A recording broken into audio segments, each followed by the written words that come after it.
today is not a day to celebrate, but the arrest of Richard M. Allen of Delphi on 2 counts of murder is sure a major step in leading to the conclusion of this long-term and complex investigation.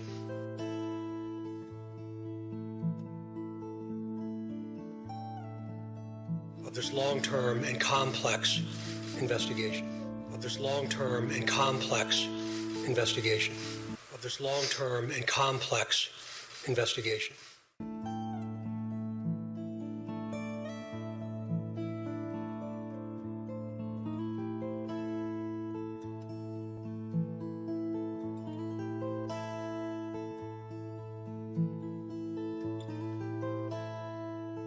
The preview.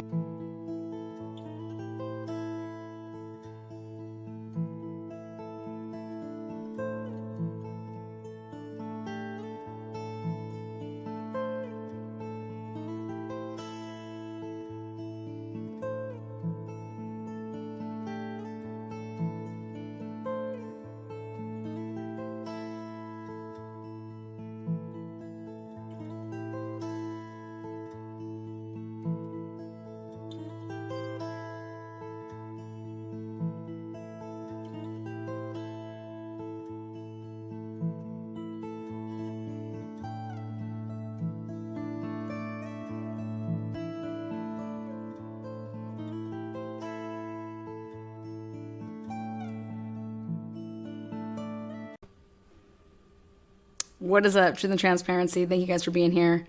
I am previewing my release for Thanksgiving Eve. I want you guys to check it out. This will also give time for the notifications to kick in. Again, welcome to Truth and Transparency. My name is Lana. As always, I'm your host. I do appreciate all the new subscribers, the new members. Thank you guys so much. All the awesome comments. They've been very kind towards me, but I think more importantly, they're very educational, very good talking points, and I just want to say that's awesome. I love to see that in the comment section. So please keep that up. You can always email me if you want, lana@fightforafamily.com. But check this out. This is a preview file. For example use only. Thank you, Angela. Appreciate that.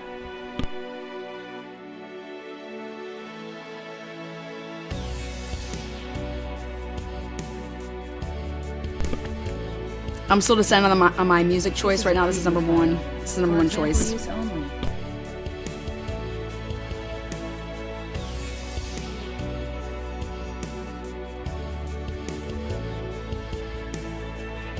Yeah, I mean, this is the person that told me that they wanted to be my real life NK. I had just started a YouTube channel. This is a preview file. And For example, use I had only. never witnessed a person that claimed that they were a lawyer message and talk and say the things that they were in terms of just really, calculated. And I mean, she was just out to get the world. Like, it was like she hated everybody. This is a preview file. And I'm just the complete For opposite. example, I'm like a use happy-go-lucky person. But I think hearing that I want to be a real-life NK, that's going to definitely cause someone to pause. NK is Nicole Kessinger, by the way, from the Chris Watts murders. With that said, This is a preview I file. just ask For that you example, keep use Shanann, Bella, Celeste, and Nico in your thoughts before we begin this journey. This series is not tolerant of victim blaming or disrespect of the victims. So if this is your view, this platform may This not is a be right preview for file. you. For example use only. What do you do when an obsessed, educated fangirl comes for your life?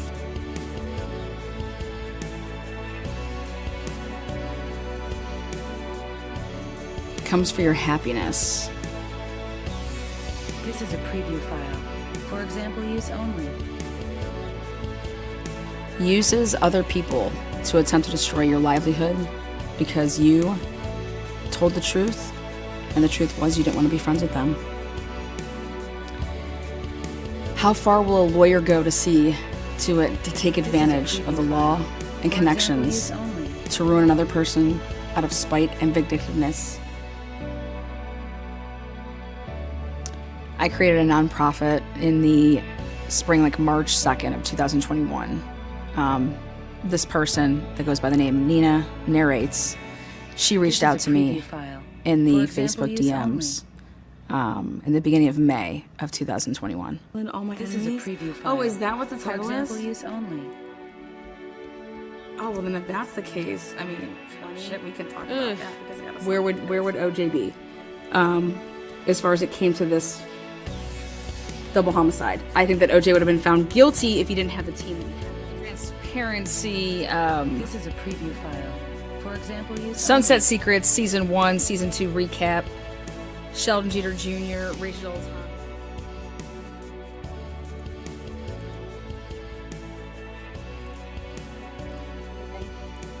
You guys, this is one of my favorites. This is a preview file. For example use only.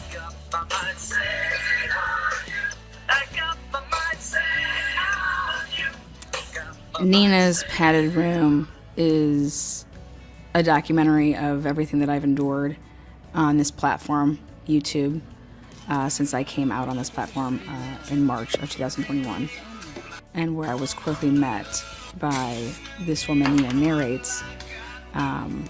She presented herself as a lawyer. She is actually a licensed lawyer. She, however, does not practice. She actually lives in Paris. And the story that I have for you is one that you would not believe it unless you saw it. It is unbelievable to the point of to hear it, you have to see it. And this is Nina Narrates.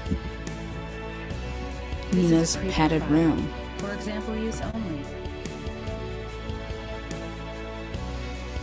Yeah, Nina reached out to me at the beginning of May of 2021. She really liked my vibe on a Natasha Cooper panel. It was another YouTuber's channel. She reaches out, slides into my DMs, as I like to say, and wanted to make me more professional, wanted me to dress differently, wanted to give me tips on, how to be taken more seriously, things of that nature. Wanted me not to, joke around and have sexual innuendos, things like that. This is a preview file. But at the end of the day, everything that Nina does, she does it for her. It's never for anybody else. Quickly, I learned that Nina wanted me to be her white knight, and whoever Nina had a problem with, Nina wanted me to attack. This is a preview She file. tossed me files on all these creators, and I'm like, what's going on here? I don't care about any of this. I don't care about any of these For people. example use only. I just let my work, my determination, that's always going to be my voice, what I accomplish in life. And I'm a very accomplished person up to this point. But what I've endured and others have endured these past 2 years, nobody should. This is a And that's preview even file. people For that, example use only. consider themselves my enemies. Nobody should have to endure what this woman has done behind the scenes to triangulate people, to get people to think that, somebody else is the one that's going real life on other people when it's really her. I break down an amazing timeline to show how she infiltrated a bunch of different people's channels, YouTube creator channels, as well as, attempted to mess with people's lives, their custody, living arrangements, jobs. And it's really sad. It's really sad, This is a preview file. For example but it's use real, only. and it caused a huge problem in my life, and I'm here to tell it. I'm here to tell my story.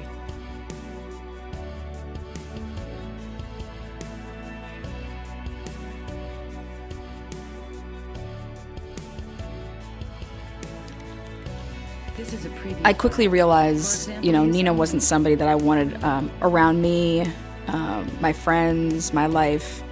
And it was after she was part of a set-up sex scandal against me and actually told me.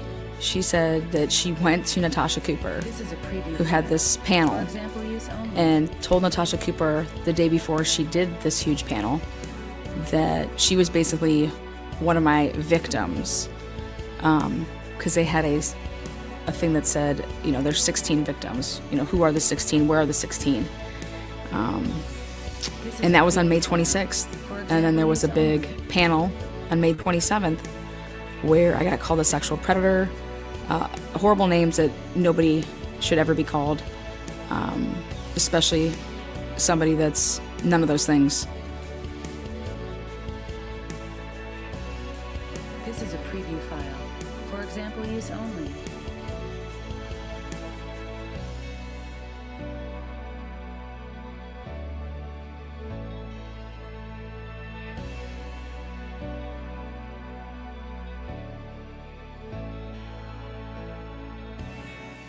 This is a preview file.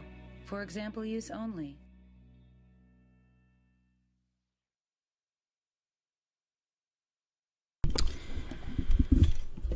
Yes, it's a docu-series. It kicks off Thanksgiving Eve, and right there starts off at May 19th. It's actually 2021, not 2022. So you guys got to see the preview, and now I get to go do some changing some stuff up in terms of editing. A couple of stuff has been blacked out until it releases next week. This is a very important story, very, very important, and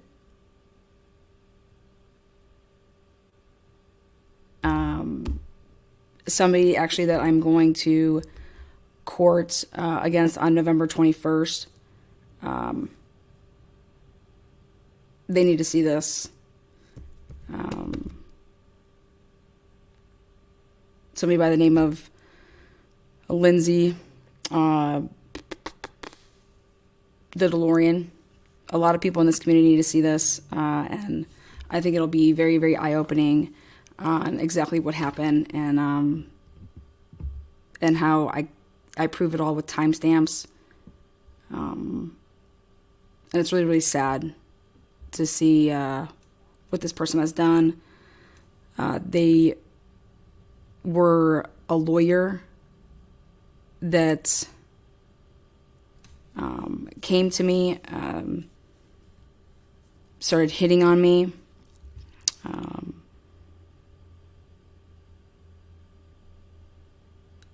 You just got to see it. It's like nothing you could ever imagine, but it's well produced, and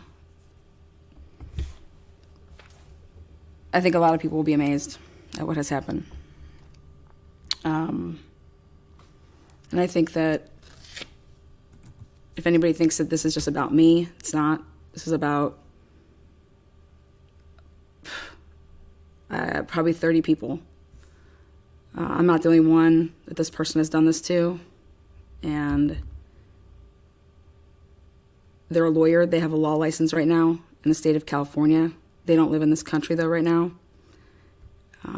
This person should be nowhere near a courtroom. This person should be nowhere near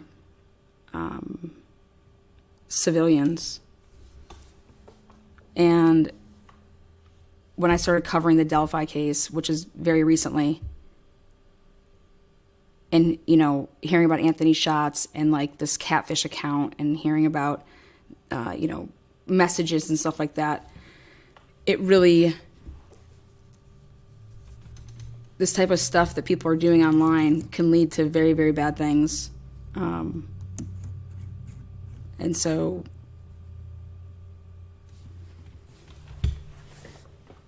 there's people out there that deserve the truth. And like I said, this is not just about me. This is about a lot of people. So, again, I want to say thank you so much. All the new people, I wanted to get that out there, so it's like a trailer beginning. But let's get into what we're here for. 2 little girls that should still be alive. They would have graduated high school in 2021. I couldn't imagine being a parent and losing let alone losing a child.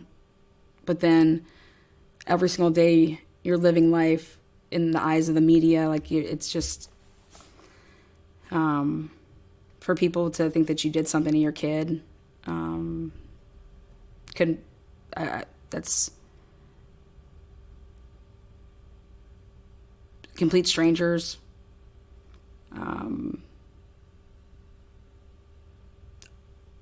If you have a YouTube channel, I believe that you have a lot of power and a lot of responsibility. And you can put facts out there. You can show whatever you want. But there's a difference between showing what you want and attacking people. So to be, Abby or Libby's mom, their dad, their grandparents, their cousins, aunts, uncles, this doesn't just go for them. It goes for anybody. You see a lot of kids in the media right now that have been harmed, whether it's by a family member or by a stranger. But what nobody should have to go through on a daily basis is being attacked by complete strangers thinking that they know you. We don't know any of these people. You have to remember that. So, but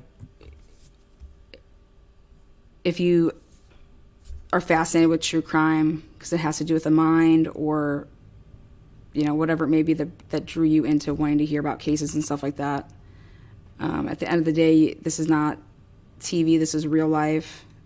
And if you're not trying to make something better, then 9 times out of 10 you're going to make it worse. So yeah. Again, thank you guys so much. A couple of things I want to show you guys today, and then I want to hear from you guys. I'm going to do a call-in.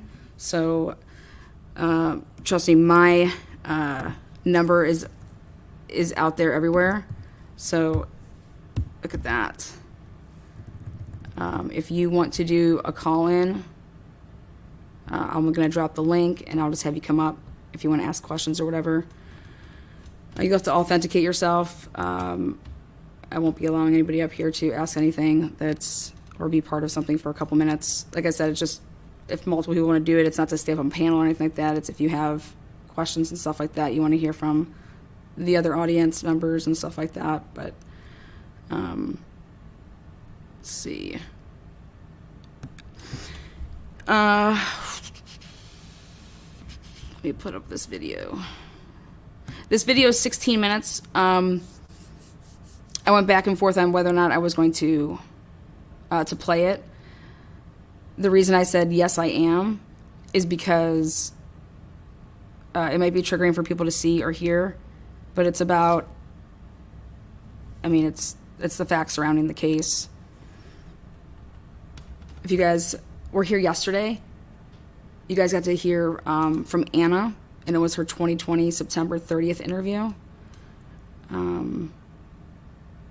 If you weren't here, please go check it out. But to listen to what she was saying and to actually, break down the language, I thought it was very interesting. Now, fast forwarding it to where we're at right now, somebody's been arrested, probable cause is sealed, and then after I got done with all of you guys, I actually went and reread Ron Logan's probable cause. So that's what I'll end with today. So we'll be doing the 16 quick minute video, and then the Ron Logan probable cause, and breaking down a couple of the language, the words used there, and then hear from you guys. So cheers to a Monday happy hour. So yeah.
On February 13, 2017, while hiking, 13-year-old Abigail Williams and 14-year-old Liberty German were murdered by one unidentified male suspect near the Monon High Bridge Trail among woodland in Delphi, Indiana, United States. So far many suspects have been put forward but none of them have proven to be the killer.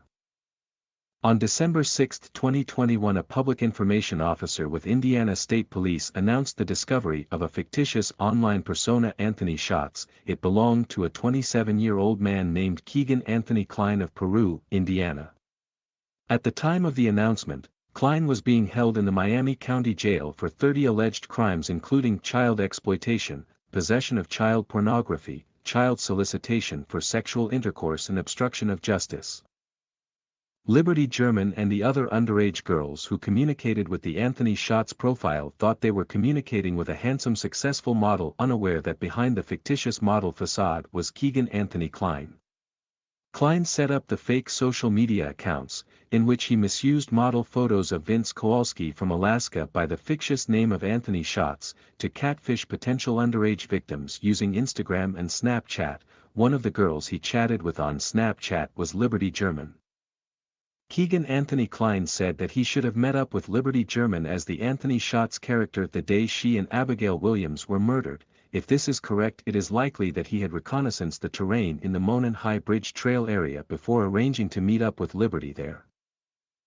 Keegan Anthony Klein had deleted all the content in his iPhone 5C before handing it over to the police. Did he so because that phone contained a lot of information about a pedophilia ring that he was a key player in? If he had exposed the pedophilia ring to the police, the ring members would have dealt with him as a snitcher and most likely have done away with him as a weak link in the chain. Keegan knew this and therefore did his utmost to prevent the police from getting hold of the content. While he did not so with his two other smartphones which only implicated him, these phones contained nude and pornographic images of minor girls which he had obtained from juvenile girls by tricking and enticing them by using a fake handsome Instagram profile. Keegan Anthony Klein told that his father Tony Klein often went to Carroll County to fish. With its abundance of rivers, creeks, ponds, and lakes, Carroll County is blessed with many rich fishing spots. The Wabash and Tippecanoe Rivers, Wildcat and Deer Creeks, Lake Freeman, Knopp Lake and Eller Pond provide an almost endless supply of fishing, canoeing and boating opportunities. It has been claimed on social media that after the bridge guy had killed Abigail Williams and Liberty German on February 13, 2017 near the Monon High Bridge Trail area, he was evacuated out of Delphi in Tony Klein's red Rubicon Jeep with Keegan Anthony Klein as a passenger. Who the driver was is not mentioned. The bodies of Abigail Williams and Liberty German were found on a forested part of the old farmer Ronald Logan's property on February 14, 2017. Ronald Logan was born in October 1939 and died of coronavirus in February 2022. It is possible that the bridge guy has worked several times as a seasonal farm hand on Ronald Logan's farm. The bridge guy would thus be familiar with the Monon High Bridge area, and if he was associated with a Kokomo Dropbox pedophile ring led by Keegan Anthony Klein, he likely suggested to the ring members that he could carry out an attack on juvenile girls at the bridge on behalf of the ring, with Keegan Anthony Klein assisting in luring the victims out there. With the fact that a Dropbox pedophilia ring was revealed in connection with the investigation of Keegan Anthony Klein and that his father Tony Klein worked at Kokomo Chrysler Transmission, which among its employees had child sex offenders, it is possible that father and son Tony and Keegan recruited some of these into a pedophile ring linked to the profile of Anthony Shots. These convicted Kokomo Chrysler Transmission employees may in turn have recruited members outside of Chrysler Transmission. Local pedophiles from all over the Kokomo area. In this video I consider a group of men who can be thought to be part of such a ring. They are in recent years suspected, charged with or convicted of serious offenses related to child porn, sex crimes against children and a murder. In addition to exposed people like these, such a pedophilia ring will also have many members who haven't yet been caught and exposed by the police and thus are anonymous as offenders. The bridge guy may be among them, so by putting the spotlight on these people one can also reveal the bridge guy. Keegan Anthony Klein would lure two underage girls there for an ambush that would slaughter the two victims, performed by one or two members of the pedophile ring fit for such a task. The attack would be recorded on an action camera attached to the attacker's head, a video that was to be shared with the sexual sadistic pedophile ring. One can speculate that at a meeting arranged by the father and son Klein for the core members of the Dropbox pedophile ring, they may have come to the conclusion that the Monon High Bridge as a desolate, haunted, creepy and scary place could perfectly work as a backdrop for filming a sadistic child murder that the pedophile ring planned. Corey Allen Thomas of Peru, Indiana was a registered sex offender, last known addresses, 3017 W 500S Trailer 15, Peru, Indiana 46970 and at 712 Union Street, Kokomo, Indiana 46901. He had brown eyes, a height of 5 feet 9 inches, was bald and weighed 220 pounds, convicted of child molestation on September 17, 1999. Corey Allen Thomas was born on December 8, 1958 to Melvin Thomas and the late Marilyn May Payne Thomas Beagle. At 62 he died unexpectedly on July 7, 2021 at his home. Corey was survived by his father Melvin Thomas and stepmother Mary Ellen Thomas of Kokomo, his son Kyle Thomas of Kokomo, Indiana and adopted daughter Renee Wesson, brother Kerry Thomas of Florida and half-brother Hank Beard of Ohio and several grandchildren. Corey served in the Army. He worked for years as a semi-truck driver and at the time of his death was working at Chrysler in Kokomo, Indiana. Tony Klein did also work there. Did they knew each other, had they become pals, and if so did Tony and Keegan allow Corey Allen to use the Anthony_Shots profile with them to catfish and solicit nude images from underage girls?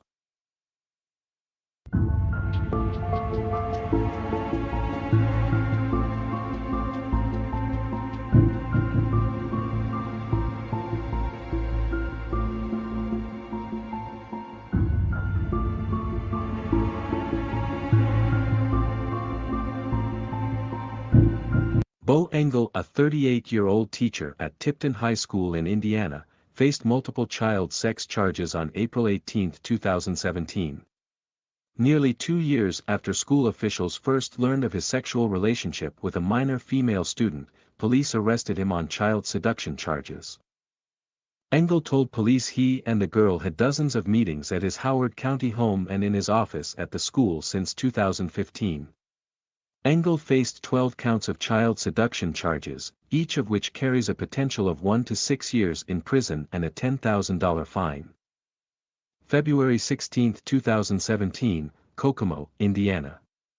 Child exploitation detectives posting messages to online forums popular with those looking for child pornography came into contact with 26-year-old Elliot Vaughn Schaffner earlier in the month. Schaffner, under the online username Elliot_90765, responded to one of those posts by indicating that he was interested in sexual activity with children.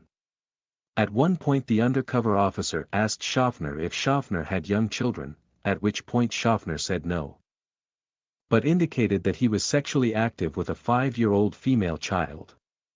Investigators subsequently found that a child molestation report had been filed with the Kokomo Police Department in 2015 alleging sexual activity between Schaffner and a 4-year-old child.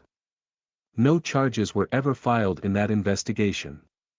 During the course of their conversation, the undercover officer reportedly received numerous images and videos from Schaffner depicting very young children in sex acts or sexually explicit poses.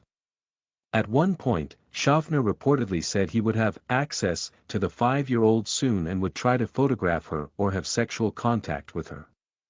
Following those conversations, investigators subpoenaed Kik Messenger, the service Schaffner was using to converse with the undercover officer, for records relating to the Elliot_90765 username.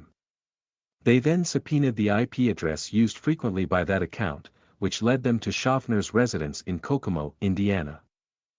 A federal search warrant was executed at that residence on February 10.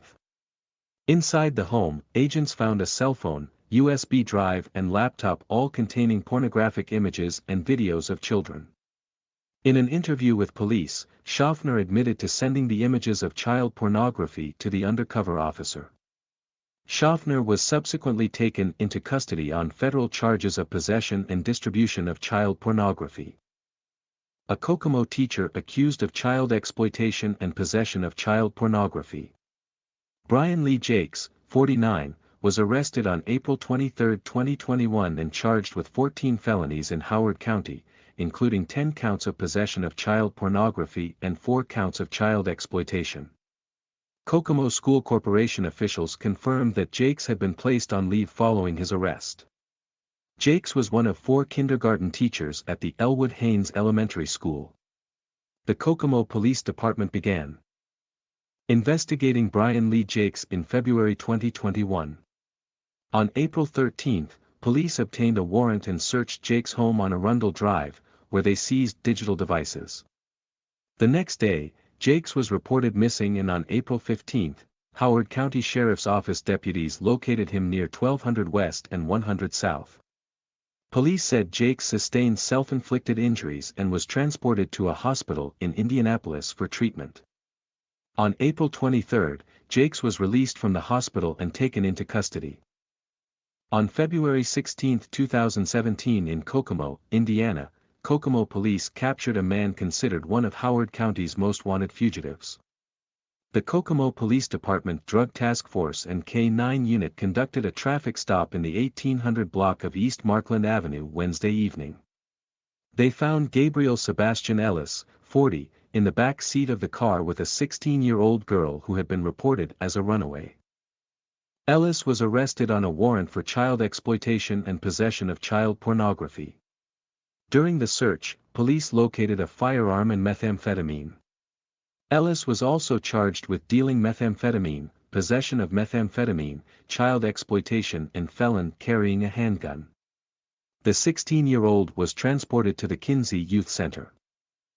The 16-year-old girl is said to be a cousin of the murdered Karina McClurkin. Gabriel Sebastian Ellis was a close acquaintance of Blaine Nelson and Blaine's uncle Flint Vincent Farmer. They frequently hung around and did drugs together. Blaine said that Gabe could be very violent towards people that had double-crossed him and to his enemies. He owned an AK-15 assault rifle. He is also said to be a member of a gang called Sons of Odin. Once Blaine visited Gabriel, a minor girl was staying with him. Blaine suspected that child molestation possibly took place there, so he immediately left the home so as not to be suspected to be an accomplice if a police raid occurred. The 57-year-old Flint Vincent Farmer was arrested in the 600 block of South Purdom Street on July 18, 2022 in Kokomo, Indiana. Next day, skeletal remains believed to belong to Karina McClurkin were discovered in Bunker Hill near the Miami Correctional Facility in nearby Miami County. Those remains were sent to Fort Wayne for testing to confirm the identity. Surveillance footage from the night in question on October 23, 2016 shows Flint Vincent Farmer, the 18-year-old Karina McClurkin, and a third unidentified person heading into the village pantry at around 10 p.m. and then later has the trio leaving at around 10:32. She was last seen in the 1000 block of South Washington Street in Kokomo. One person told police that McClurkin was seen at Farmer's apartment on the night of her disappearance and that they later heard sounds as Farmer was wrestling with a woman. Another witness told police they heard the sound of a woman being hurt. Police followed up but couldn't locate the missing girl inside the apartment. Blaine Nelson is a close friend of his murder suspect Uncle Flint Vincent Farmer and his friend Gabriel Sebastian Ellis, who is charged with child porn, child exploitation, and dealing with methamphetamine. The trio used to do drugs together. Blaine had been adopted by his uncle's sister who worked at Kokomo Chrysler Transmission. Blaine has stated on YouTube that he and his uncle Flint Vincent Farmer didn't know Keegan and Tony Klein and that he and his uncle had been drug addicts for years. But they had now stopped doing drugs, he over a year ago, while his uncle had stopped over 3 years ago. As a drug-free Flint Vincent has worked as a capable barber. Before the drug abuse took control of Flint Vincent, he had worked at Kokomo Chrysler Transmission. There is no information on whether he worked there concurrently with Tony Klein and Corey Allen Thomas. Blaine said he knew about the Delphi murders and had worked at Indiana Packers Corporation in Delphi in 2013 and 2014. He had to quit when he had to serve a longer prison term. When he got out of prison in November 2016, he tried again to get a job at the Indiana Packers Corporation. Vincent Farmer, who is the son of Flint Vincent Farmer, has helped his father with driving assignments and some practical services, while his father has helped him financially for among other things the purchase of music equipment. While visited by his son and nephew in prison, Flint Vincent has denied any involvement in Karina McClurkin's disappearance and death and told them that the accusations against him are only based on gossip and not facts. Witnesses that were drug addicts and opioid dealers saw Karina McClurkin in Flint Vincent Farmer's home that evening eating pizza, having dinner, changing to shorts, hearing wrestling sounds. Later a witness saw a body covered with a blanket lying on the floor in the home, while Flint Vincent Farmer asserts that McClurkin never came inside his apartment that night.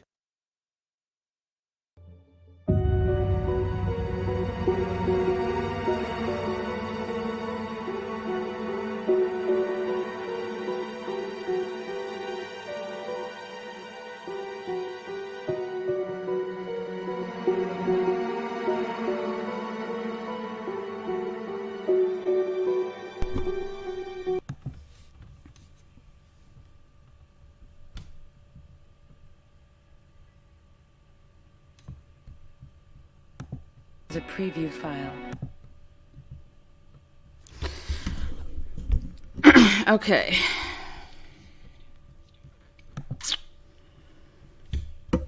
All right, so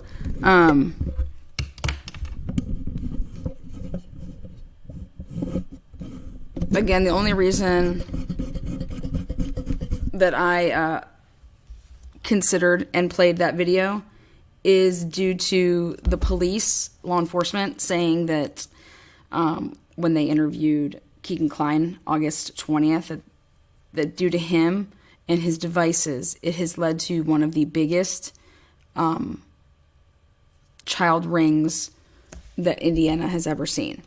So now the 16-year-old that happened October 2017. She wasn't found, though, until 2022. But that incident happened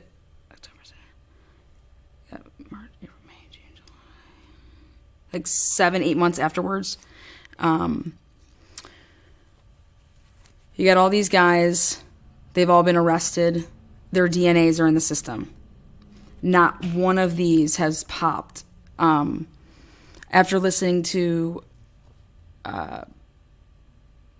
Abby's mom in her interview in 2020, I've come to the educated decision and conclusion that they have DNA that does not belong to any of their family members. They have DNA that also belongs to family members, but they also have unidentified DNA. And so something that I think is interesting is that you have all these horrible people, you have their DNA, and nothing came back and hit, because otherwise they'd be arrested, right? Because none of these people should be anywhere near Abby or Libby. That's the other thing that I got from the interview, is that, yes, I believe that there's DNA that's present because of where the girls live, so of course our family members are going to, DNA. But if there's, unidentified DNA, then that's going to be problematic, and that's what they're going to be looking for. So yes. So all these horrible people, none of them hit on any of the DNA. Also, what I thought was interesting about this video is that this video came out October 2nd of this year, 2022. And then, obviously, Alan wasn't arrested yet. He's arrested the 28th, 26th of October. Thought that was interesting.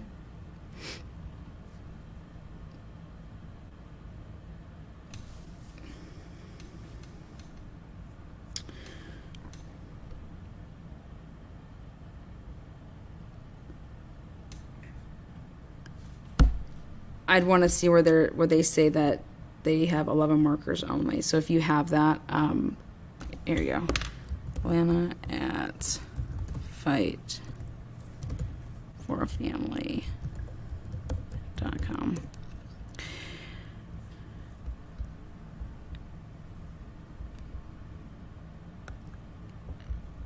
Again, there's really not much to break down about the video in terms of, I'm not going to talk about disgusting human beings, except for some of the connections with the Chrysler building, also, or the Kokomo transmission plant with Chrysler, people working there, as far as Tony working there. But I did want to mention the 2 suspicious deaths, or, Ron Logan dying of COVID, I think is interesting.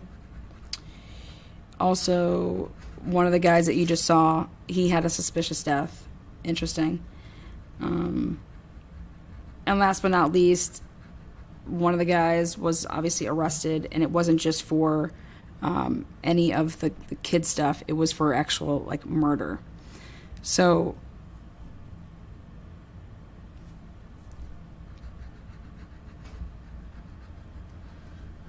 with that said, looking at Ron Logan's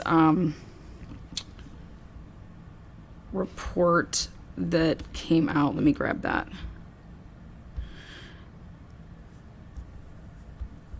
Hold on 1 second.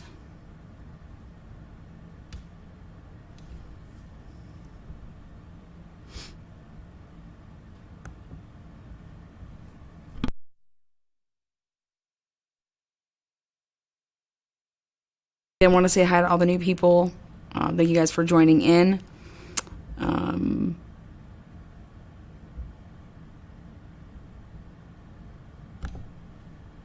am new, like the channel, and live near this mess. Well, prayers for anybody that's living around there. All this stuff is very, very sad. It's very, very real, and it's scary. It's scary if you're a parent right now. So.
All right, again, this is the things I found that were interesting in Ron Logan's probable cause. The background that they typed up was by Special Agent Nicole Robertson, FBI. Employed for 12 years. Police officer before that, out of Illinois. On February 13, 2017, at approximately 1 p.m., 2 juveniles, Libby and Abby, were taken to the High Bridge Trail located in Delphi, Indiana. Libby and Abby were walking the trail in the area of County Road 300 North and 575 West. At approximately 2:13 p.m., which was the time of the last contact with Libby's cellular device, the victims were supposed to be picked up by a family member at about 3 o'clock, and that the victims never met with that family member. Approximately 5:30 p.m. was the last successful ping of the cellular phone by AT&T. The victims, Libby and Abby, were located deceased on February 14th at approximately 12:17 p.m.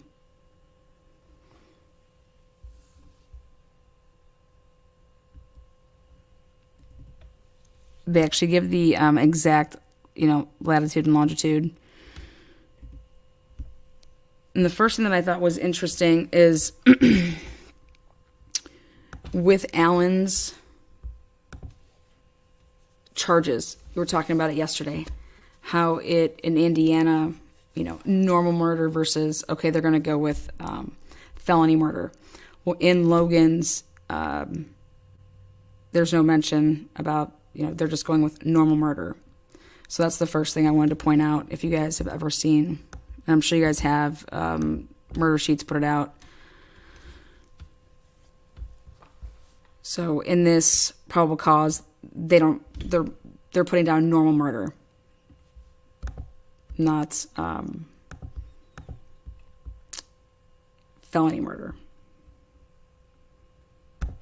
Continuing on with, so that's the number one thing I noticed. Number two is a suspect has been developed of a white male wearing a blue jacket with a heavy physical build, wearing a cap and blue jeans. The development of the suspect was made by a 43-second video taken on Libby's phone, where the suspect follows the victims as they are walking on the bridge. Near the end of the video, the suspect speaks to the victim saying, "Down the hill." It sounds as though he is directing the victims to leave the trail that they were on and enter the wooded area below. No persons has come forward and identified themselves as the person who met the victims and made the statement in Libby's video. Therefore, it is believed that person in Libby's video participated in the killings. So interesting there that they use the word participated, not that they did it, but they participated. And I think now that can be thrown out, since this was leaked and we have it, is that, according to this, unless you're going to lie, at no point did Richard Allen ever come forward and say, "Hey, that's me on the bridge," and then they question him, and then, okay, well, we have to let him go because, he said all this. He said he got in his car and he said he left. We don't have enough to, hold him. So, and this was something that we talked about yesterday. So if that makes sense.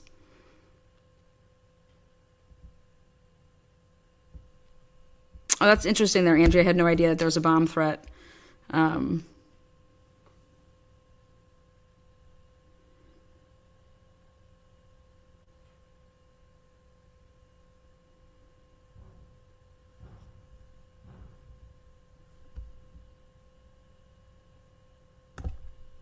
Thank you.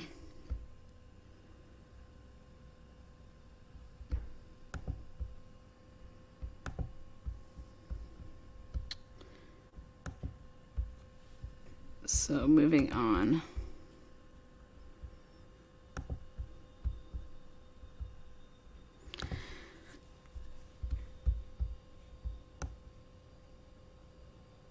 So remember how we were talking about not Ron Logan, but Alan possibly ever coming forward and saying, "Hey, yeah, that's me, but I didn't do anything. I'm happy to help, answer any of your guys' questions."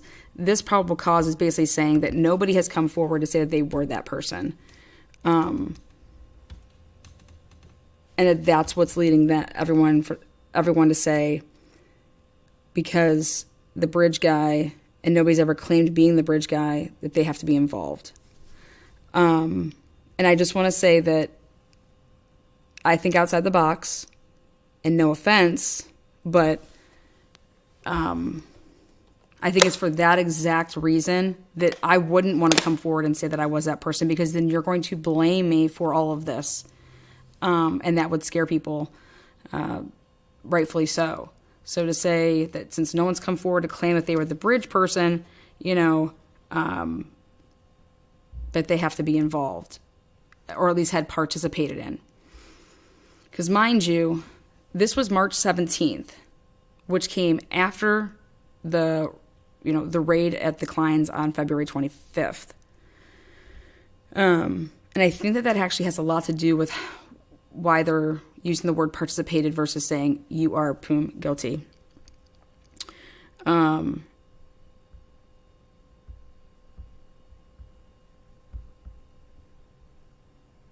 Let's see.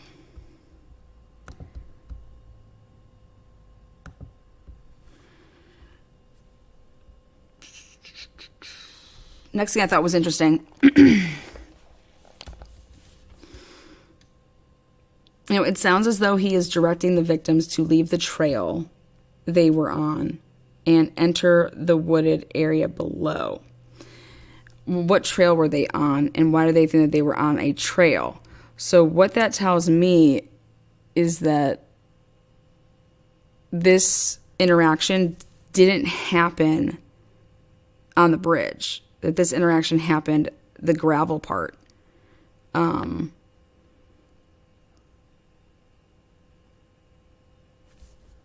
Just because of the way that they're wording this in here. 43 seconds, and then towards the end of they're basically saying that they're following him. Or this video is capturing him following them. Well, if they're standing still,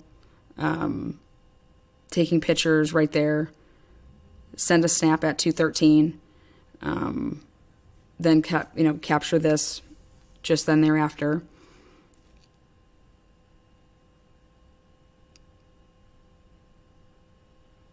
I think everybody pictures that this encounter would have happened on the bridge versus in the gravel before the bridge, or you should say after the bridge, depending on if you're coming from the bridge or if you're going to the bridge. Does that make sense? In fact, I can pull up a video. It's a really shit video, but it at least will show you kind of what I'm talking about. I was trying to find something. Let's see if I can do this.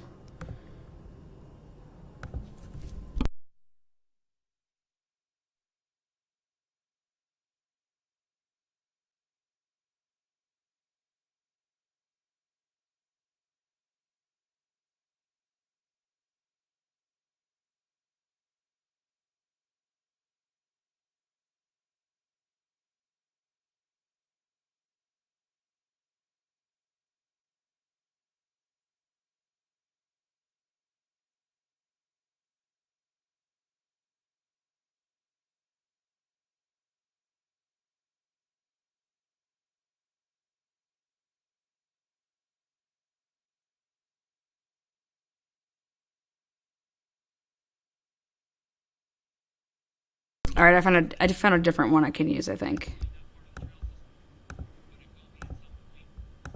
Come here, there's so much information. There's so many were murdered here. This is a trail, and they're converting. This is a trail system. It's an old rail line. The Monon High Bridge Trail. It was the Monon Railroad, I guess. The railroad company built this bridge, and it terminates at that abandoned train bridge, the High Bridge. But,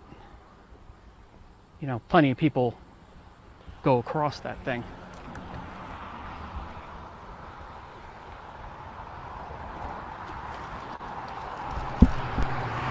So Abigail Williams and Liberty German, 13 and 14 years old, that they released old rail bed back when the girls were hiking here.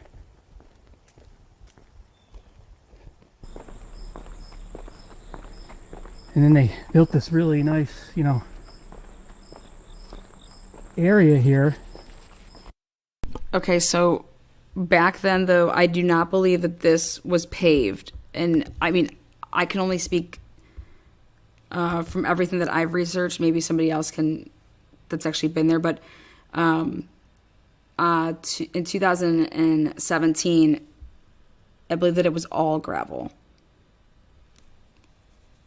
So, hey, what is up, Crazy Chick? What is up, Mod Squad? What is up, everybody? I was looking for a good video to show, like, at least so people can see. Yeah, it was not. That's what I thought. Thank you for that. So it was just all the gravel. And I kind of want to show, based on I'm going off of what the probable cause in the Ron Logan paperwork says. And why I think certain things. So, like, we all think, you know, okay, you're here. Here, I'm going to keep going just a little further. It's almost inviting people to cross this thing, which, you know, clearly it's a cross at your own risk type of situation here.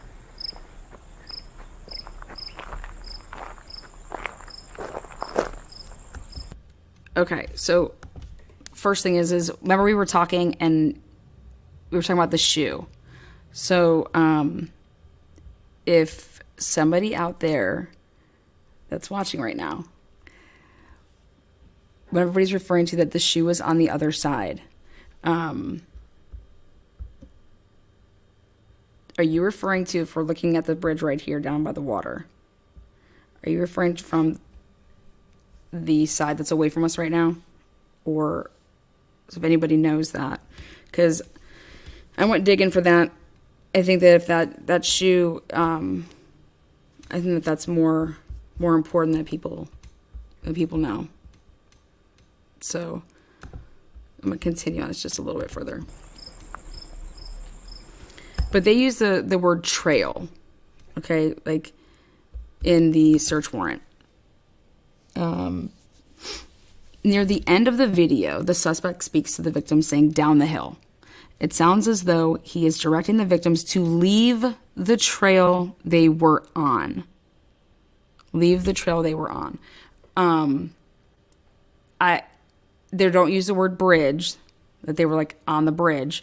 So I'm taking, based on the language, if you're saying to leave the trail, I would be saying the word bridge, I believe. Had them leave the bridge, but they're saying the word trail.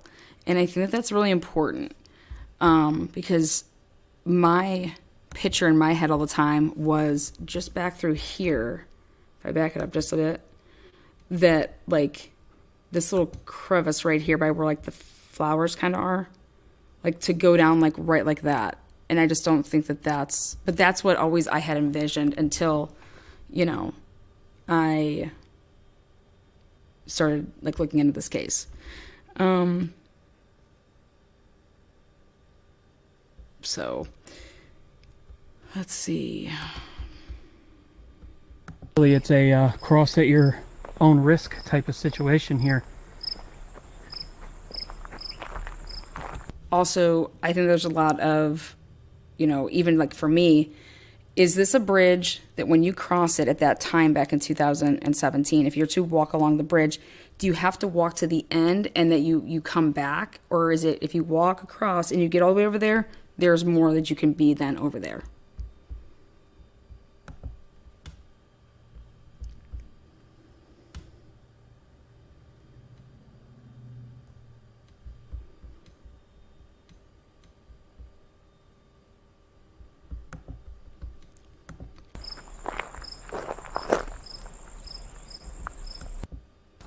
At the time, it had been closed for 30 years, 1987.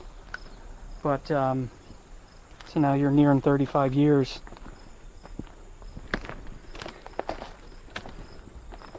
And no, I don't really have much of a fear of heights. And I'm being cautious, but if you don't have good balance, you know, I wouldn't suggest walking on this. It was built in the 1800s, I believe 1891 to be specific. And at the creek, it's about 60 feet tall. The Monan Railroad Company built it and owned it up until the 80s, 1987. It was used mostly by CSX, and they ceased using it then, and it's sat here ever since. And I believe it's 850 feet long They're planning to make this part of the park system, but officially it isn't. Okay, so exactly, this is exactly how I took it too. Thank you for doing that. I ain't doing that right. Okay, so where that picture is taken, all right, is literally at the beginning of it. And then now how I picture this happening is that they're right at the beginning of that, and then they start walking, like the way that you walk to the bridge, they're walking away from the bridge. So again, this is just something that, you know, when I first ever like heard of this case, like it, and like they were like want to know who the guy on the bridge is, and that he like kind of snatched him up right there, and that interaction happened right there at the bridge, you know. Well, reading this Ron Logan affidavit, I completely, like, my thought process now is that take anywhere, you know, from 43 seconds, take anything where, you know, you start to film that and then turn around from that point and then walk 43 seconds and see where, like, you would be. So that's my thought process.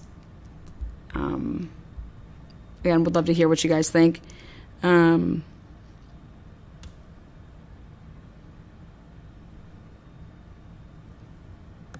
see. Again, yeah, this is where the Not girls yet, were. So it's kind of like it's an unofficial way to get to the other side of the trail. Now the count, but not that that's a bad thing. I mean, the more exposure, the better. You never know who is going to hear the next podcast or see the next video. So you can see right there, it's one of the stickouts there. Like it's like a, and I think they did like a 3D reenactment of this. I haven't really taken a look at that yet though, but for me, and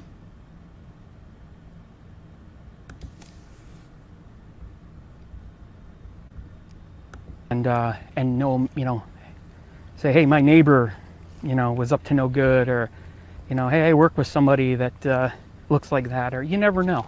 So in my opinion, with these things, the more it's out there, the better in the long run. This is the other side of the bridge. You never really see this here. They came all the way across, and then bridge guy, when he said down the hill, he could have meant this. This is a much easier access to get down the hill. And then onto, there's a trail or some sort of road that goes down, and they could have gotten down to the creek from here. Look, I mean, they could have gone right down here. Absolutely.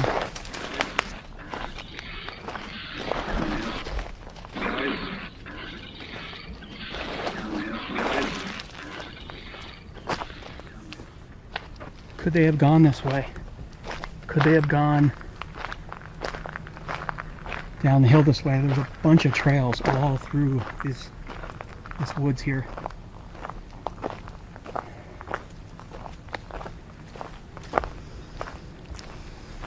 So it's possible.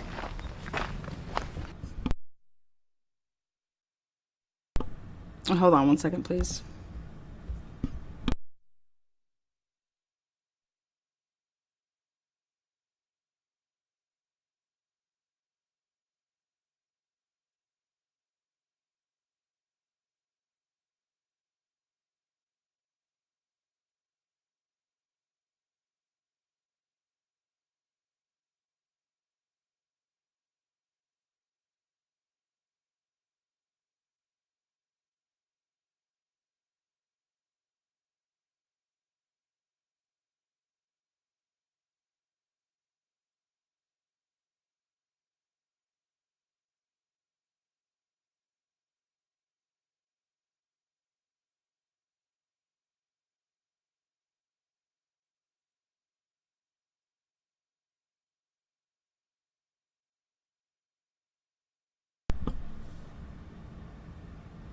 I have no idea what you mean.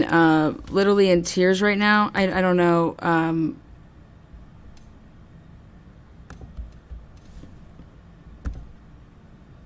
I don't know why you're in tears, hon. I hope that you're okay. But as far as breaking news, was it emailed? Because I don't know if you sent an email, I didn't get it.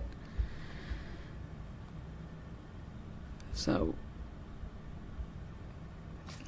if you could send it to Truth Transparency. Truth Transparency 3 at Gmail.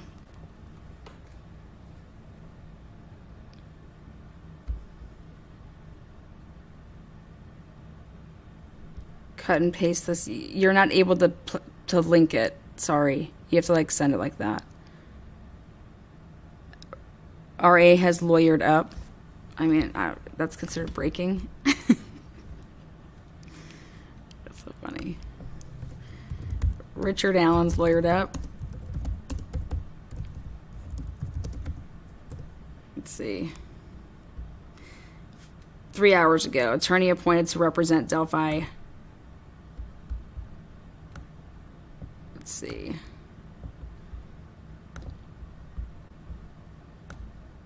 Delphi murder suspect Richard Allen pleaded last week for a court-appointed attorney, and he received one on Monday. Andrew J. Baldwin of the firm Baldwin Perry filed his appearance just before 2 p.m. Monday. Baldwin is listed on his paperwork as co-counsel. Yep. A paralegal at Baldwin Perry told the Journal and Courier that Baldwin filed as co-counsel in the possibility that other attorneys might also be appointed to represent Allen.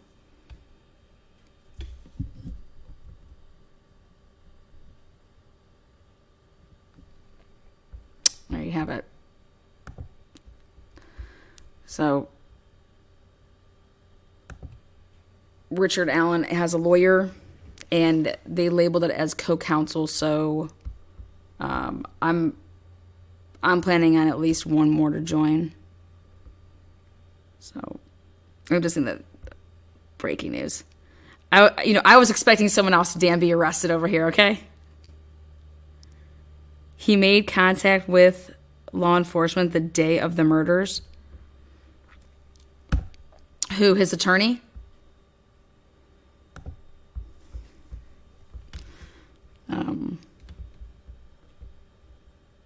I'll see if I can pull it up.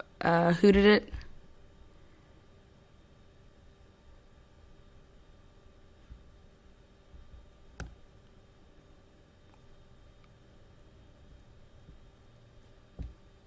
Wish TV 8. Let's check it out.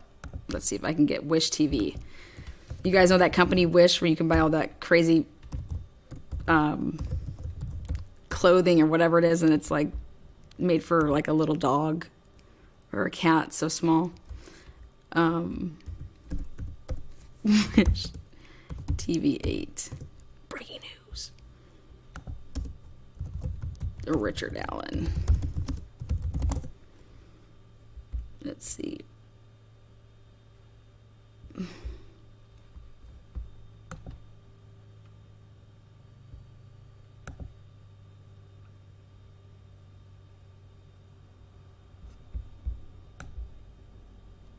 Yeah, I'm gonna need you to send that link. It's not coming up on my stuff, so. He made contact with law enforcement the day of the murders. He put himself there and it was overlooked.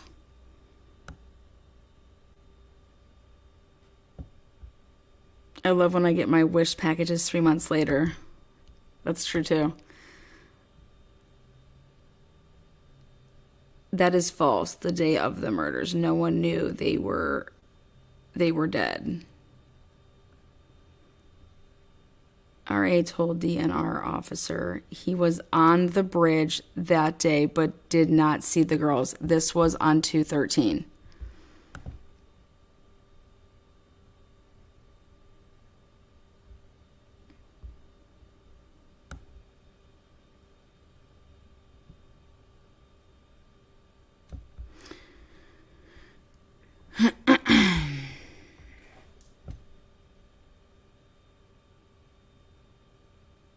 deemed not credible.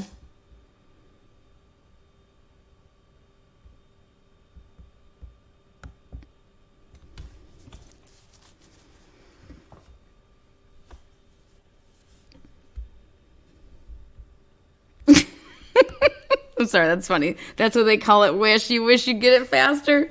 That is so true, though. You're still waiting. Do not buy anything for Christmas from Wish, you guys. It'll be their next Christmas. Well,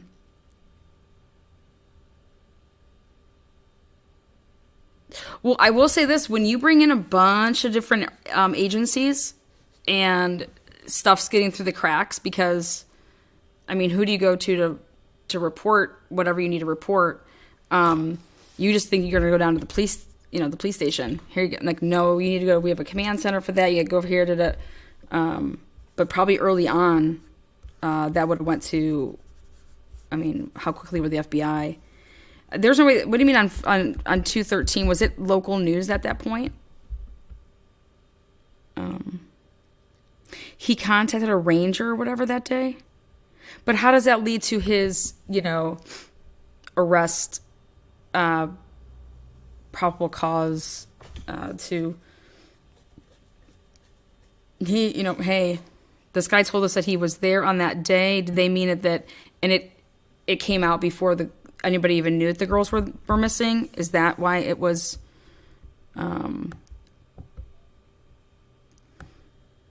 it's a massive organization oversight?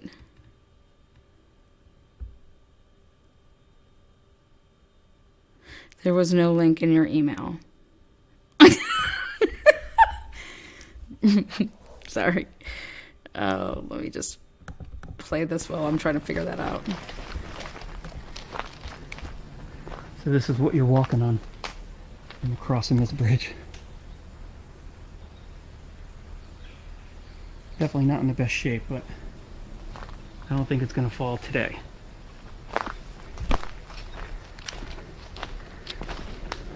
It was in the daytime. They easily could have come down here. If bridge guy... The latitude and longitude's out there. Why isn't he just going to the spot? If they had a gun or, even a knife. I mean, you're talking about 2 kids. That's an intimidating situation. He could have forced them to walk down here. Okay, so check this out. Boom.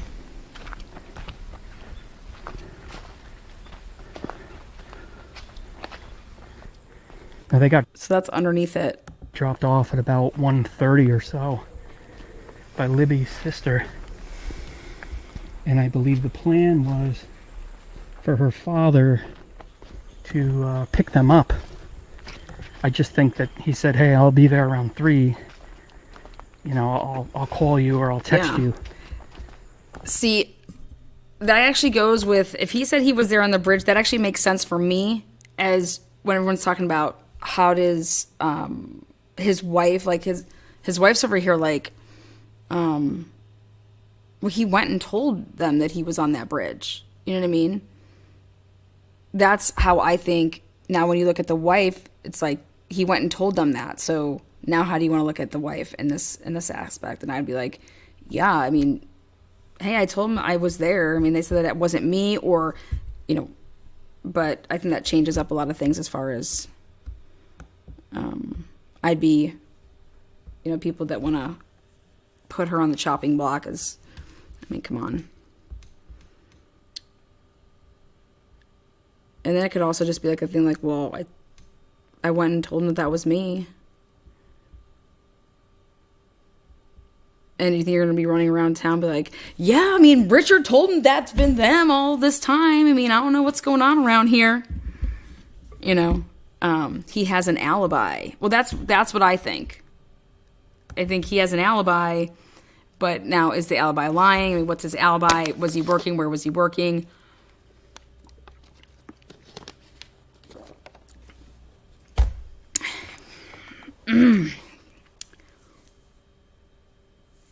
Just gonna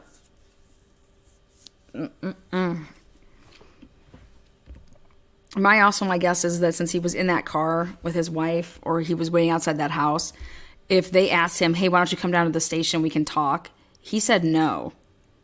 That's what it looks like to me if he's there at the house during the whole search. So my guess is that he did not talk to, he refused to talk. Like, no, I'm not talking to you. I mean, absolutely not. And maybe that's why he was also, what was he handed? He was handed the search. He should have been handed that warrant. Wow. So when he got there, he called, he texted, and he got no response, of course. And it's really then where he started walking these trails. While her dad was walking these trails, looking for them, the killer quite possibly could have been leaving the park or leaving the area on a different trail. I would say that if, in fact, they did cross the creek, then they would have crossed, somewhere around here. Who knows? And then the murder scene was down that way a bit on the other side.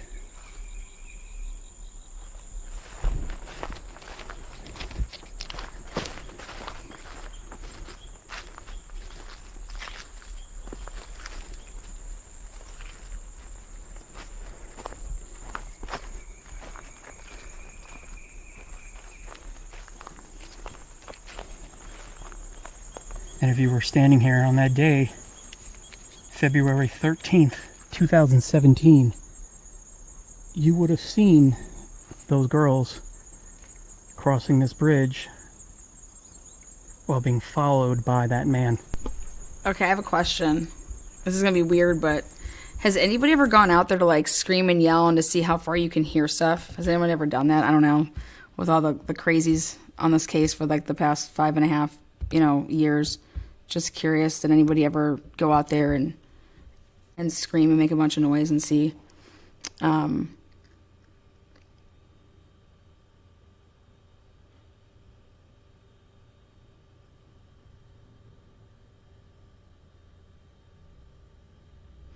Did they?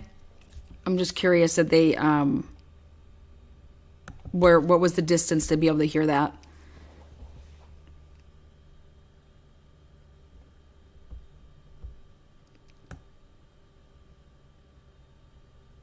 You can hear stuff? I would think that you could. I think that it would echo. Being down there, I think it would echo.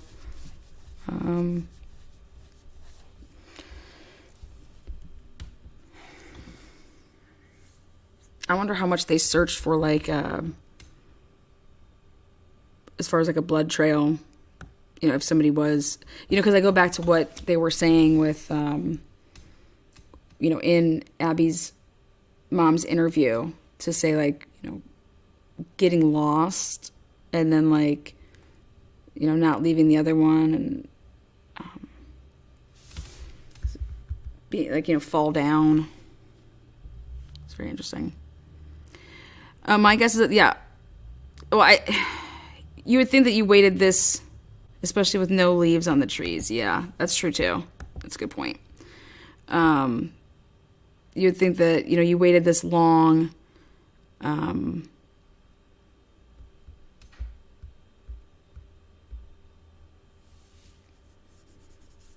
So basically a name's written in there then as a CI that's going to testify, is my guess. You couldn't really hear too much. It was faint.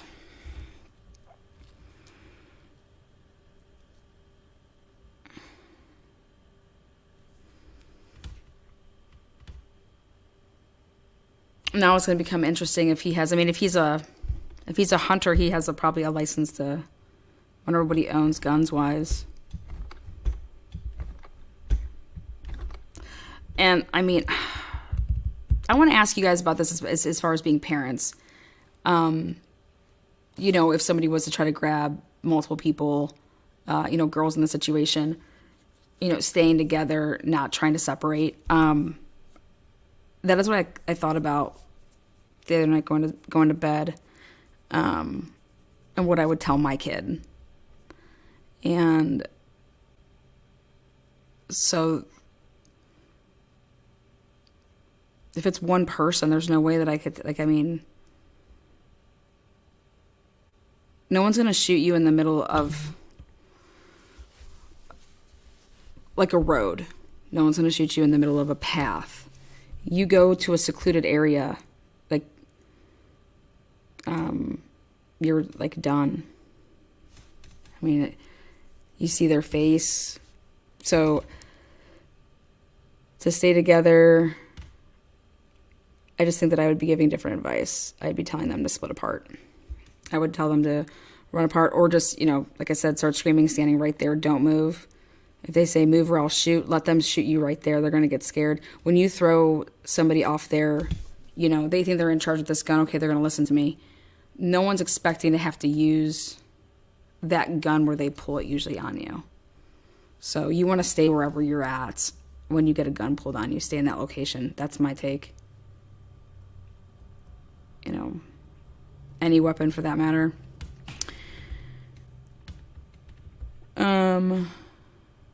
Yep. Scream, run, yes. And,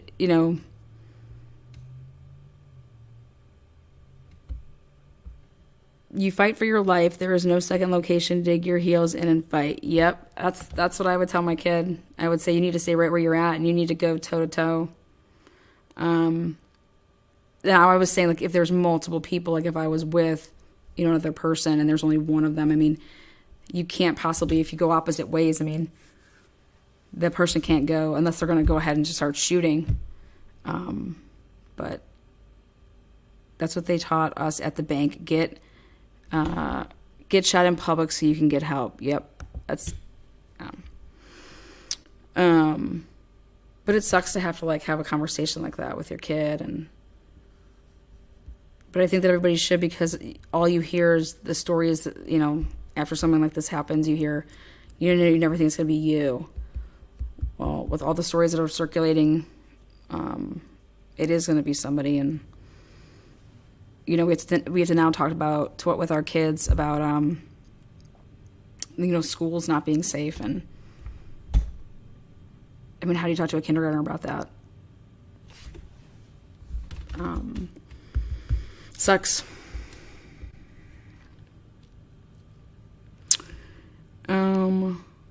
I think they were charged felony murder to leave open for federal charges, as double jeopardy wouldn't attach.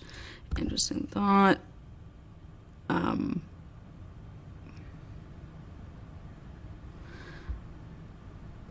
Also, now, I mean, it kind of makes sense now if you can place him there.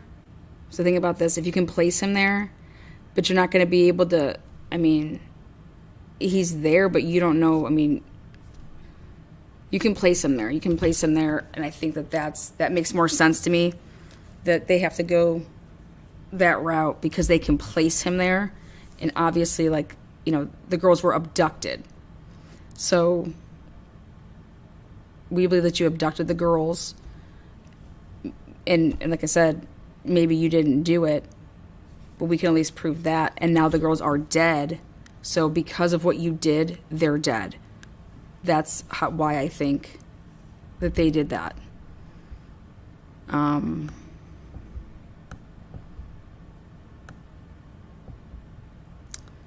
Yeah, it is horrible.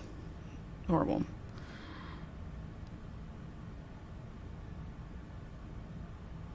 There was a police call the same day, around 2, for complaint of screaming. Let's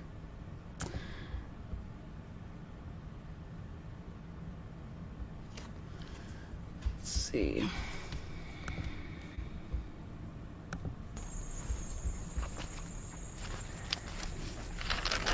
So obviously there's lots and lots of misinformation and people's theories that unfortunately turn into fact by the game of telephone and through the internet. So I'm not here today to help spread any of that. And I don't know any more information than anybody else who keeps up with this case. But then there's a lot of rumors that maybe local people have heard, maybe they know somebody working on the case or who was here that day and that night. I have a question for you. Who knows?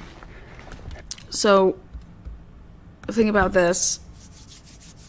If they're on that side and they have to walk to the other side, so they're going to cross the water, right? Then that's another opportunity to get seen. If people are coming up to that bridge, coming across that bridge. So, if you're on that bridge and you're looking down at the water, and then you see a guy or possibly two, dragging, two girls with them, or two perps and, a girl for each. But that's just another time that you're going to be able to be seen.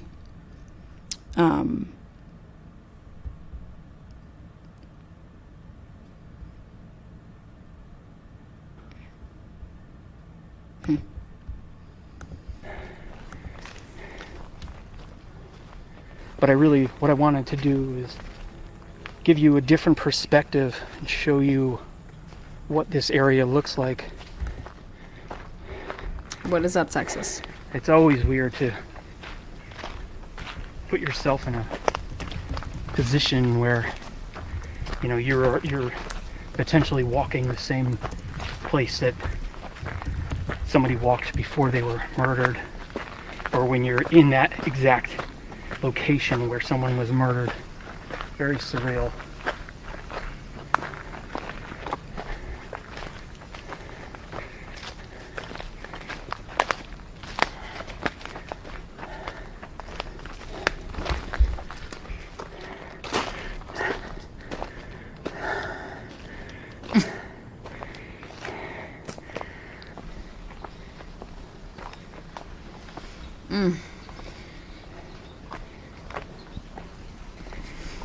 About 2/3 of the way over the bridge, or 1/3 of the way in. How you doing there, CD? You're coming from. You're still over land, and these trees have obviously grown in, and it's very surreal. You forget that you're so high up. You just have this tunnel of foliage to walk under. And obviously looking down is something that should be done on a regular basis when crossing this.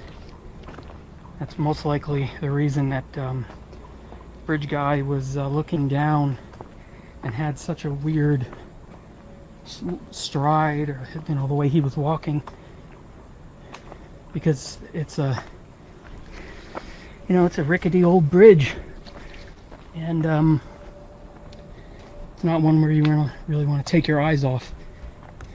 I certainly can't imagine being some young kid and realizing Northeast Ohio. that some strange man is following me. Cold. Time for dinner. Across this thing. Oh, it's Lana at Fight for a Family, or it's Truth Transparency 3. So crossing back over now, you can see what I was talking about when I was down there. Oh yeah, I'll pop by. Good. If they Glad did you're feeling better. cross this bridge and then were forced down that way and then possibly cross the creek,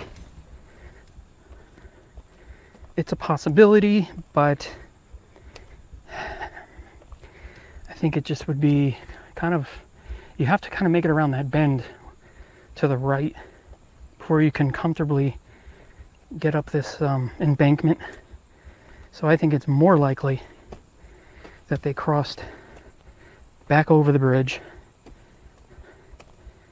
and then walked into the woods that way through a trail. So had they gone back over the bridge, they could have been led into the woods right down this trail on the west side of the bridge. Columbus 2. How you doing, Jack? So this trail continues for about not even a quarter of a mile. And it ends. All right, let's be honest. Who would cross the bridge? We've got some people that are scared of heights out there. I would cross the bridge. Like, it would give, when your, like, legs would start to tingle and your, like, hands will start to tingle because, like, you're like, ah. It's like riding a roller coaster. See, I like the roller coasters. Like, now, I mean, I haven't been on one in a while, but,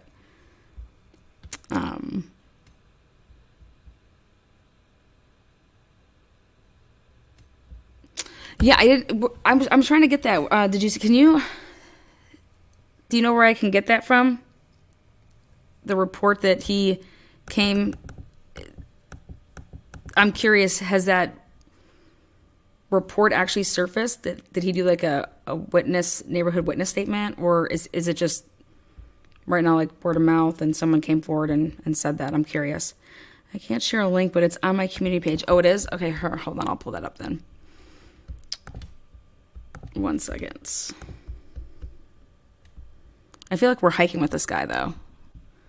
Lola, that's my man. His name's Bob. We're hiking with him right now.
The suspect charged with the 2017 killings. They are Logansport attorney Bradley Rozzi and Franklin attorney Andrew Baldwin. Also new tonight, I-Team 8 is told investigators believe that Richard Allen is the man on the bridge seen in the cell phone video. Allen also went to police shortly after the murders of Abby Williams and Libby German. I-Team 8's Richard Essex is working this story for us tonight. Our sources tell us that Richard Allen had gone to a state conservation officer shortly after the murders. He told the officer that he'd been in the area. In the Delphi murders case, we now know who will represent the suspect charged with the 2017 killings. They are Logansport attorney Bradley Rozzi and Franklin attorney Andrew Baldwin. Also new tonight, I-Team 8 is told investigators believe that Richard Allen is the man on the bridge seen in the cell phone video. Allen also went to police shortly after the murders of Abby Williams and Libby German. I-Team 8's Richard Essex is working this story for us tonight. Our sources tell us that Richard Allen had gone to a state conservation officer shortly after the murders. He told the officer that he'd been in the area that day, had even been out on the bridge, but he told the officer that he didn't see anything. Sources tell I-Team 8 Allen didn't get much attention when he first went to police because investigators may not have believed his story. After 5 years and countless interviews, investigators had become frustrated with the path of the investigation in order to review of tips and case files, and that is when Allen became a suspect. Podcasters Anya Kane and Kevin Greenlee told me that they have independently verified similar information on Allen. We've also heard that they may have looked at him like he didn't go to them, that he, that people said, oh, I saw Allen there, and then they talked to him. But either way, it seemed to be a very cooperative, low-key initial contact. It was not contact that was, combative, and our understanding is that he was, cooperative in the beginning and just sort of like, oh yeah, I was there, like let me tell you about my experience there, and nothing to necessarily raise red flags. Investigators questioned Allen about the murders of Abby and Libby on October 26th and arrested him 2 days later. Our sources say investigators believe Allen is the man on the cell phone video and sketches released by police. The question remains, why did Allen go to police shortly after the murders? There's a couple of reasons why a possible perpetrator may come forward to police, because people think, why would you do that? That's a huge risk. And that's true, but there are a number of possible benefits. You have the ability of the perpetrator to then sort of seemingly kind of look helpful, cooperative, friendly, so that if, somebody reports seeing them later, they can kind of get ahead of that. They can learn more about what police are doing or what they know or what they're suspecting. And they can also, if there's some sort of a thrill factor involved in the killing, they can certainly get some sort of affirmation from feeling like they're above suspicion and that they're essentially toying with investigators. Allen has been moved for his own safety from a county jail to a state facility. Last week, IT-Mate obtained a handwritten letter Allen sent the judge asking for a public to necessarily raise red flags. Investigators Lee Rozzi and Franklin attorney Andrew Baldwin. Also new tonight, IT-Mate is told investigators believe that Richard Allen is the man on the bridge seen in the cell phone video. Allen also went to police shortly after the murders of Abby Williams and Libby German. IT-Mate's Richard Essex is working this story for us tonight. Our sources tell us that Richard Allen had gone to a state conservation officer shortly after the murders. I have a question. When did they... That came out, though, what was it? Was it February 15th the video came out? Or was it February 17th? I thought it was 2 days later that video of the bridge guy came out. 2 days later from the 13th. Does anybody know that exact? I'm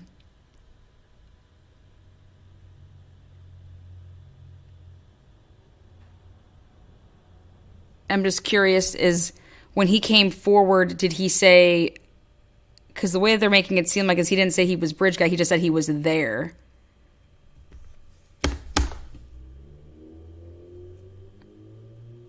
The pictures came first. Yeah, so I know that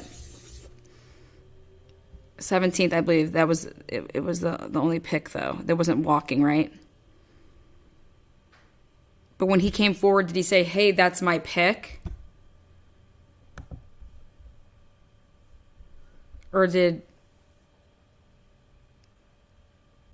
I want to go back and check the earliest of when they were asking anybody to come forward. We could put a timeline together of when he could have... Could he have went to them before that picture came out, is what I'm asking. He literally spoke to someone on the 13th. On the 13th. Well, they're not really... He told the officer that he'd been in the area that day, had even been out on the bridge, but he told the officer that he didn't see anything. Sources tell IT-Mate Allen didn't get much attention when he first went to police because investigators may not have believed his story. After 5 years and countless interviews, investigators had become frustrated with the path of the investigation in order to review of tips and case files, and that is when Allen became a suspect. Podcasters Anya Kane and Kevin Greenlee told me that they have independently verified similar information on Allen. We've also heard that they may have looked at him like he didn't go to them, that he, that people said, oh, I saw Allen there, and then they talked to him. But either way, it seemed to be a very cooperative, low-key initial contact. What people said they saw Allen there? I don't believe he confirmed that to be him. But the original sketch was said to be someone law enforcement spoke to and wasn't a suspect. Then it changed to the suspect. Yeah, I'm going to go ahead and look that over. But yeah, I'll play this the rest out, and then I'm going to be rounding up this anyways. I like to keep this stuff under 2 hours. I'm going to go eat a nice big fat juicy steak.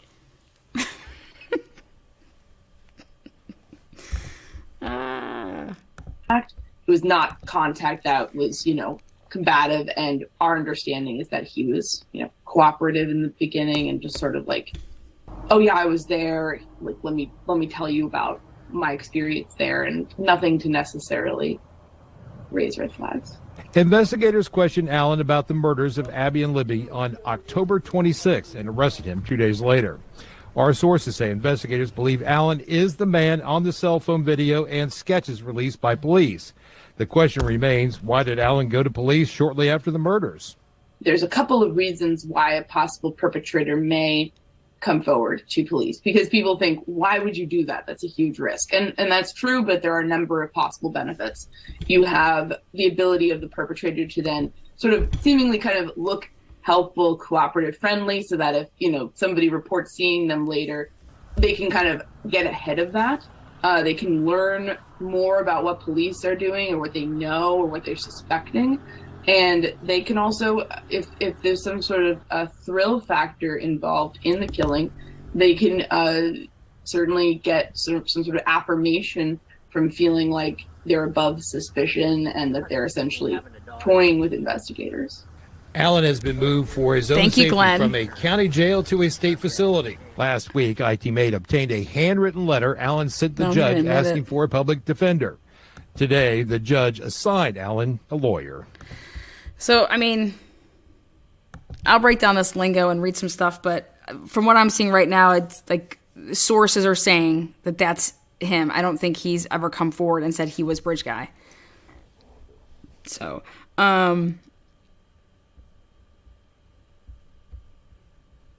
but yeah, we went on a hike with a random today. We got to hear some breaking news, and I think it just begs the question, why seal the probable cause? Think about that. If it would, why would that be such a, he says that, wait till I can tell this story one day. Wait till I can tell this story one day. And I believe that, and they're going to say, they're going to tell it in the courtroom. But it's like, why seal the probable cause? Is it because they were just like, well, we're just going to fuck with him because you did this?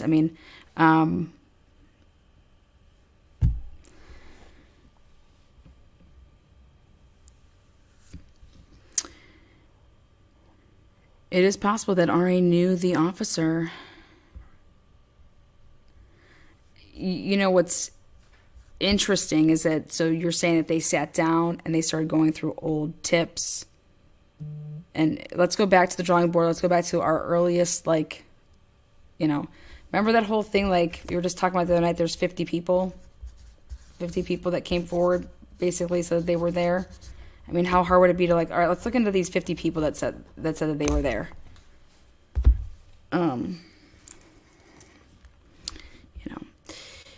Presser had zero finality to it. Investigation silver. Yeah. Yeah, and then you know what? I thought Carter just kind of jetted off that stage, to be honest.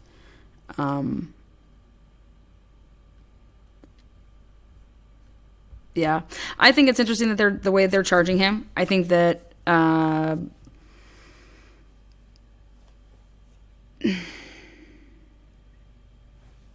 be interesting. It'll be interesting. I think that it'll be unsealed though here soon. What do you think about that, CD? You think it's gonna be? I think it's gonna be unsealed, if not sooner than November 22nd. It is. It is for more time for pressure.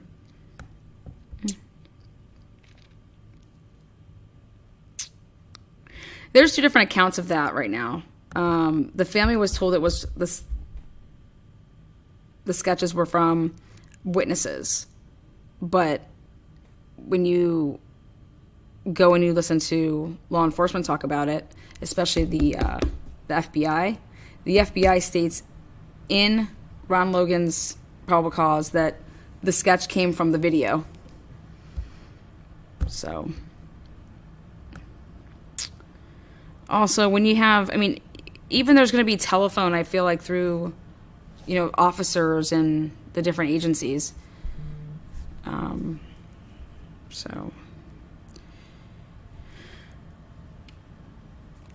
that's going to round things up. Again, please hit that thumbs up. Consider subscribing. Consider being a member. Truth and transparency, fight for a family. Thank you guys for being here. Again, if you got little kids, you got little ones, this our world isn't getting any better right now. So keep yourselves safe, keep your family safe, and be kind to everybody. Yep, there are fibers and there is hair, 100%. So, all right, till next time, guys. Thanks, Hot Ham Radio. Again, all the new people, thank you guys so much. We'll see you back here soon. Oh, and actually, why don't you guys pop over 11:30 tomorrow morning? CD is gonna do some stuff, and I'll go over there. I'll pop on panel with you, CD, for a little bit. That'd be fun. I always love a good chat with some educational background. So, again, you guys are great, and rock your nights.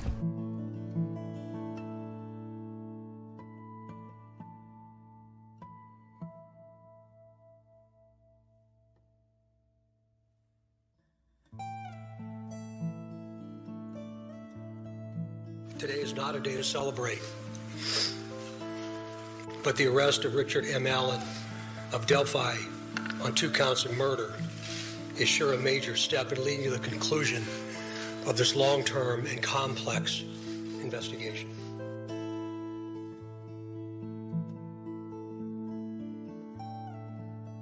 Of this long-term and complex investigation. Of this long-term and complex investigation. Of this long-term and complex investigation.